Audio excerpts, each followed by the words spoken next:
વૃશ્ચિક રાશિના જાતકો આગામી 10 દિવસ તમારા જીવનમાં એવા બદલાવ લઈને આવી શકે છે તેની તમે કદાચ કલ્પના પણ ન કરી હોય.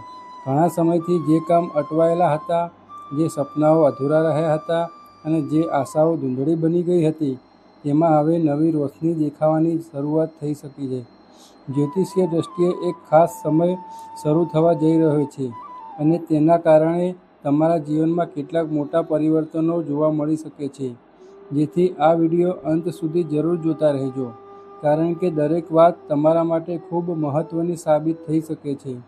વિડીયો શરૂ કરતાં પહેલાં જો તમે વૃશ્ચિક રાશિના છો તો વિડીયોને લાઇક કરજો અને ચેનલને સબસ્ક્રાઈબ કરવાનું ભૂલતા નહીં.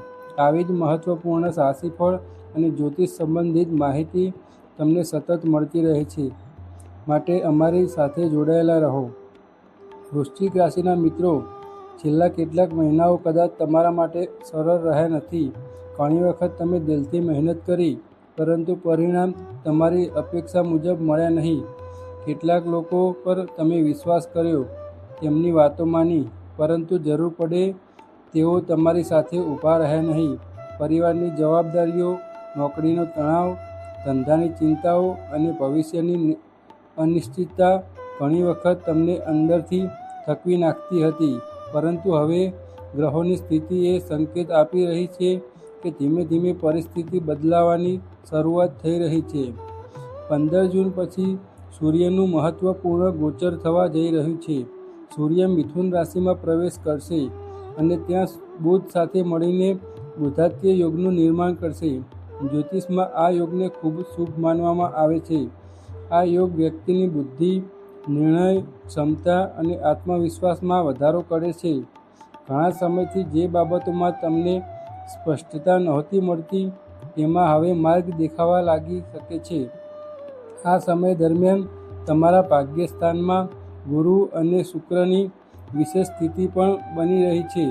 ગુરુ જ્ઞાન, ભાગ્ય અને વિકાસનો કારક છે, જ્યારે શુક્ર સુખ, સમૃદ્ધિ અને સુખાકારીનું પ્રતિનિધિત્વ કરે છે.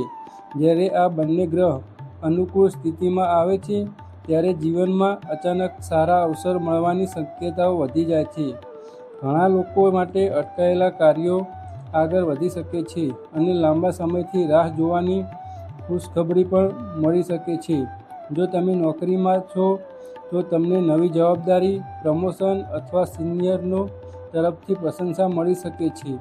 જો તમે ધંધો કરો છો તો નવા ગ્રાહકો, નવી ડીલ અથવા અટકેલા પૈસાની પ્રાપ્તિ થઈ શકે છે. જે લોકો નવી નોકરીની શોધમાં છે અથવા લાંબા સમયથી પ્રયાસ કરી રહ્યા છે, તેમના માટે પણ આ સમય આશાજનક બની શકે છે. પરંતુ સાથે સાથે મહેનત અને ધીરજ રાખવી પણ એટલી જ જરૂરી રહેશે. મંગળ તમારી રાશિનો સ્વામી ગ્રહ છે અને તેની સ્થિતિમાં પણ તમને લાભ આપતી જોવા મળી રહી છે. મંગળની કૃપા વિરોધીઓ નબળા પડી શકે છે. જે લોકો તમારા માર્ગમાં અવરોધ ઊભા કરતા હતા અથવા તમારી પ્રગતિ અસંતુષ્ટ હતા, તેઓ ધીમે ધીમે તમારી જિંદગીમાંથી દૂર થતા જોવા મળી શકે છે. ઘણા સમય પછી તમે માનસિક શાંતિનો અનુભવ થઈ શકે છે. જો કોઈ કોર્ટ કેસ, કાનૂની બાબત અથવા સરકારી કામ અટવાયેલું હોય તો તેમાં પણ સકારાત્મક પ્રગતિ થવાની શક્યતા છે. જો કે દરેક વ્યક્તિની કુંડળી અલગ હોય છે, પરંતુ ગ્રહોની સામાન્ય સ્થિતિ ઘણા વૃશ્ચિક જાતકો માટે રાહત સંકેત આપી રહી છે. ખાસ કરીને વિદ્યાર્થીઓ માટે આ સમય મહેનતનું યોગ્ય ફળ આપનારો બની શકે છે. હવે વાત કરીએ બુધાદિત્ય યોગની. આ યોગ તમારા જીવનમાં અચાનક લાભના સંકેતો પણ આપી શકે છે. ઘણા લોકો માટે એવું બની શકે છે કે જે પૈસા મળવાની આશા છોડી દીધી હતી તે પાછા મળી જાય. કોઈ જૂનું રોકાણ લાભ આપવાનું શરૂ કરે, અટકેલી ચૂકવણી મળી જાય અથવા કોઈની નવી આવકનું સ્ત્રોત ઊભું થઈ જાય. આ સમય દરમિયાન નિર્ણય લેતી વખતે બુદ્ધિ અને ધીરજ બંનેનો ઉપયોગ કરશો તો વધુ સારો લાભ મળી શકે છે. પરંતુ શુભ સમય સાથે કેટલીક સાવધાનીઓ પણ જોડાયેલી હોય છે. તમારા ચોથા ભાવમાં રહેલો રાહુ પરિવાર અને ઘરેલું વાતાવરણમાં થોડી ગેરસમજ અથવા તણાવ ઊભો કરી શકે છે. નાની વાતો ક્યારેય મોટી બની શકે છે. તેથી ઘરમાં કોઈ પણ પ્રકારની ચર્ચા કે મતભેદ થાય તો તેને શાંતિથી ઉકેલવાનો પ્રયાસ કરજો. ગુસ્સો અથવા ઉતાવળમાં લેવાયેલા નિર્ણયો પછી પસ્તાવો કરાવી શકે છે. ઘણા લોકોનું ધ્યાન કામમાંથી હટી શકે છે કારણ કે પરિવારોની ચિંતાઓ મન પર હાવી થઈ શકે છે. પરંતુ યાદ રાખજો, જો તમે દરેક સમસ્યાને મનમાં લઈને ફરશો તો તમારા કાર્યક્ષેત્ર પર તેની સીધી અસર પડશે. એટલે શક્ય હોય ત્યાં સુધી સકારાત્મક વિચારો રાખજો અને પોતાની ઉર્જા યોગ્ય દિશામાં લગાવજો. શનિની સ્થિતિ વિદ્યાર્થીઓ અને પ્રેમ સંબંધ ધરાવતા લોકો માટે થોડી કસોટી જેવી બની શકે છે. વિદ્યાર્થીઓએ બીજાની વાતમાં આવીને પોતાનો માર્ગ બદલવો નહીં. જો તમને કોઈ લક્ષ્ય માટે મહેનત કરી રહ્યા છો તો તેમાં સતત પ્રયત્ન કરતા રહો. પ્રેમ સંબંધોમાં ગેરસમજ ઊભી થવાની શક્યતા છે, તેથી એકબીજા સાથે ખુલ્લી વાતચીત કરવી ખૂબ જરૂરી રહેશે. તમારી કારકિર્દી ક્ષેત્રમાં કેતુની અસરના કારણે ક્યારેક એવું લાગી શકે છે કે હવે બધું છોડી દઈએ. વારંવાર નિષ્ફળતા મળતી હોય ત્યારે મનોબળ તૂટવું સ્વાભાવિક છે, પરંતુ આ સમય તમને હાર માનવા માટે નહીં, પરંતુ વધુ મજબૂત બનાવવા માટે આવે છે.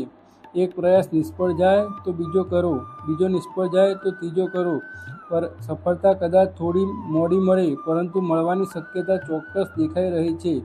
નોકરી કરતા લોકો માટે ખાસ સલાહ છે કે તે સિનિયર અથવા બોસ સાથે અનાવશ્યક ચર્ચા કે વાદવિવાદથી દૂર રહેજો.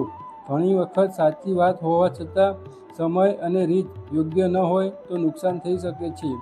પોતાની વાત શાંતિથી અને સમજદારીથી રજૂ કરવી વધુ સારું રહેશે. આ સમય દરમિયાન ધીરજ તમારું સૌથી મોટું હથિયાર બનશે.